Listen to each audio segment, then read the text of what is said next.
Item ಯಾವುದೇ ಇರಲಿ try ಮಾಡಿ ಆಚಿ ಚಿಕನ್ ಮಸಾಲಾ. ಬೆಳಗಾವಿಯಲ್ಲಿ ಶಿವಾನಂದ ನೀಲಣ್ಣನವರ ಬಂಧನ ಪ್ರಕರಣಕ್ಕೆ ಸಂಬಂಧಪಟ್ಟಂತೆ ನ್ಯಾಯಾಧೀಶರ ಮುಂದೆ ಶಿವಾನಂದ ನೀಲಣ್ಣನವರ ಹಾಜರುಪಡಿಸಲಾಗಿದೆ.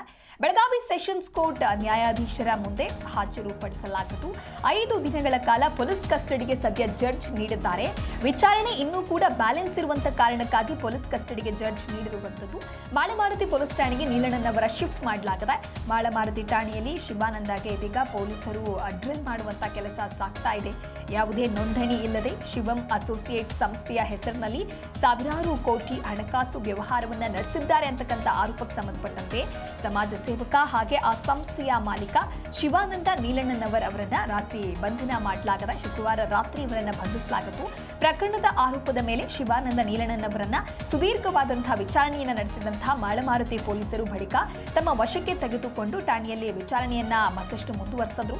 ಶಿವಾನಂದ ನೀಲಣ್ಣನವರ್ ಸುಮಾರು 4,500 ಜನರಿಂದ ಸಾಕಷ್ಟು ಅಂದರೆ ಕೋಟ್ಯಾಂತರ ರೂಪಾಯಿಗಳಿಗೂ ಕೂಡ ಹೆಚ್ಚು ಹಣವನ್ನು ಕಲೆಕ್ಟ್ ಮಾಡಿದ್ದಾರೆ, ಸಂಗ್ರಹ ಮಾಡಿದ್ದಾರೆ ಅನ್ನುವಂಥ ಆರೋಪಗಳ ಹಿನ್ನೆಲೆಯಲ್ಲಿ ಪೊಲೀಸರು ಮತ್ತು ಸಹಕಾರ ಇಲಾಖೆಯ ಅಧಿಕಾರಿಗಳು ವಿಭಾಗಾಧಿಕಾರಿ ಶ್ರವಣ ನಾಯಕ ನೇತೃತ್ವದಲ್ಲಿ ಕಳೆದ 2-3 ದಿನಗಳಿಂದಲೂ ಕೂಡ ನಿರಂತರವಾಗಿ ತಪಾಸಣೆಯನ್ನ ಮಾಡಿದ್ರು, ವಿಚಾರಣೆಗೆ ಒಳಪಡಿಸಿದ್ರು. ಒಟ್ಟಾರೆಯಾಗಿ ಅಕ್ರಮಕ್ಕೆ ಸಂಬಂಧಪಟ್ಟಂತೆ ವಿಚಾರಣೆ ಮಾಡುವಂತಹ ನಿಟ್ಟಿನಲ್ಲಿ ಅವರನ್ನು ಬಾಯ್ಬಿಡಿಸೋದಕ್ಕೆ ಎಲ್ಲ ಪ್ರಯತ್ನಗಳು ಕೂಡ ಆಗಿದೆ.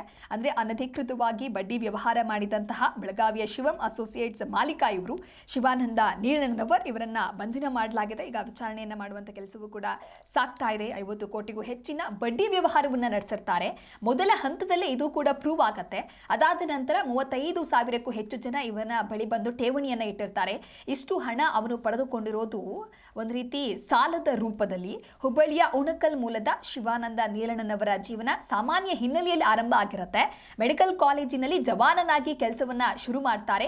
ನಂತರ ಶಿವಂ ಅಸೋಸಿಯೇಟ್ಸ್ ಹೆಸರಿನಲ್ಲಿ ಸಾವಿರಾರು ಕೋಟಿ ಮೌಲ್ಯದ ಹೂಡಿಕೆ ಸಂಸ್ಥೆಯನ್ನ ಆತ ಸ್ಥಾಪನೆ ಮಾಡಿದ್ದೆ ಒಂದು ರೀತಿ ರೋಚಕ ಅನ್ನುವಂತಹ ಆಂಗಲ್ನಲ್ಲೂ ಕೂಡ ಪೊಲೀಸರು ಇದೀಗ ಸಂಸ್ಥೆಯನ್ನ ಆರಂಭ ಮಾಡಿರುವಂತಹ ಹಿನ್ನೆಲೆ ಏನು, ಇದರಲ್ಲಿ ಬೇರೆ ಯಾರಾದರೂ ಕೂಡ ಭಾಗಿಯಾಗಿದ್ದಾರಾ, ಜನರಿಗೆ ಎಷ್ಟು ಮೋಸ ಆಗಿದೆ, ಯಾವೆಲ್ಲ ಸೋಗಿನಲ್ಲಿ ಈತ ಮೋಸವನ್ನ ಮಾಡ್ತಾ ಇದ್ದ, ಅಕ್ರಮವಾಗಿ ಈ ವ್ಯವಹಾರವನ್ನ ನಡೆಸ್ತಾ ಇದ್ದ ಅನ್ನುವಂಥ ನಿಟ್ಟಿನಲ್ಲಿ ಇದೀಗ ತನಿಖೆಯನ್ನ ಮಾಡಲಾಗ್ತಾ ಇದೆ. 5 ದಿನಗಳ ಕಾಲ ಪೊಲೀಸ್ ಕಸ್ಟಡಿಗೆ ಜಡ್ಜ್ ನೀಡಿದ್ದಾರೆ.